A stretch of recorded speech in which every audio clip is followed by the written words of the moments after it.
ఒకసారి ఆలోచించండి, మన పేరెంట్స్ మనీని ఎలా చూసేవాళ్ళు, మనం ఎలా చూస్తున్నాము, మన పిల్లలు ఎలా చూడబోతున్నారు. ప్రతి జనరేషన్కి ఫినాన్షియల్ లైఫ్ కంప్లీట్లీ డిఫరెంట్. మన పేరెంట్స్ జనరేషన్లో వాళ్ళకి stable job, own house, savings, pension ఇవే మెయిన్ ప్రయారిటీస్. జాబ్ స్టేబుల్గా ఉండేది, హౌస్ కూడా కంపారిటివ్లీ అఫోర్డబుల్గా ఉండేది. అందుకే సేవింగ్ చేసి హౌస్ కొనుక్కొని రిటైర్మెంట్ సెక్యూర్ చేసుకోవడం వాళ్ళ ఫినాన్షియల్ గోల్. నెక్స్ట్ జనరేషన్ జెన్ ఎక్స్. వాళ్ళ జనరేషన్లో కెరియర్ గ్రోత్తో పాటు ఫ్యామిలీ రెస్పాన్సిబిలిటీస్ కూడా పెరిగాయి. Children education, home loans, EMI అన్నీ బ్యాలెన్స్ చేస్తూ వెల్త్ క్రియేట్ చేయాల్సి వచ్చింది. నెక్స్ట్ వచ్చిన జనరేషన్ మిలీనియల్స్. అదేనండి మన జనరేషన్. ఇంకా మనం మిలీనియల్స్, మన జనరేషన్ స్పెషాలిటీ ఏంటి అంటే మనం డిజిటల్ వరల్డ్లో పుట్టలేదు. డిజిటలైజేషన్కి ముందు లైఫ్ ఎలా ఉండేదో కూడా చూసాము. Cash payments, landline phones, offline banking ఇవన్నీ మనకు అలవాటైపోయాయి కదా. ఆ తర్వాత వచ్చిన internet, smart phones, digital payments, online banking, online investing అన్నిటినీ అడాప్ట్ చేసుకున్నాం మనం.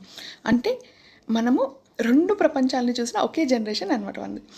కానీ మన జనరేషన్కి ఛాలెంజెస్ కూడా చాలా ఎక్కువ. ఎడ్యుకేషన్ కాస్ట్ పెరిగిపోయింది, హౌస్ ఎక్స్పెన్సెస్ పెరిగిపోయి బాగా ఎక్స్పెన్సివ్ అయిపోయింది హౌస్ కొనాలను. కెరీర్ అన్సర్టనిటీ కూడా చాలా పెరిగింది. అందుకే మనకి financial independence, smart investing, retirement planning అనేవి very important things. And next Gen Z. వాళ్ళు డిజిటల్ వరల్డ్ తోటి గ్రో అవుతున్నారు. ఫినాన్షియల్ ఇన్ఫర్మేషన్ వాళ్ళకి ఫోన్లోనే అవైలబుల్ ఉంది.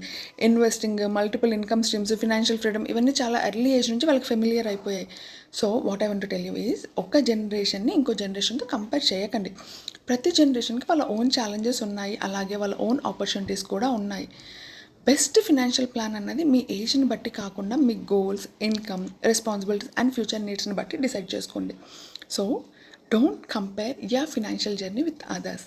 ప్రాపర్గా ప్లాన్ చేసుకుని రైట్ వేలో దాన్ని ప్రొటెక్ట్ చేసుకుని గ్రో అవ్వండి. This is Niharika, your financial advisor. Thank you for watching.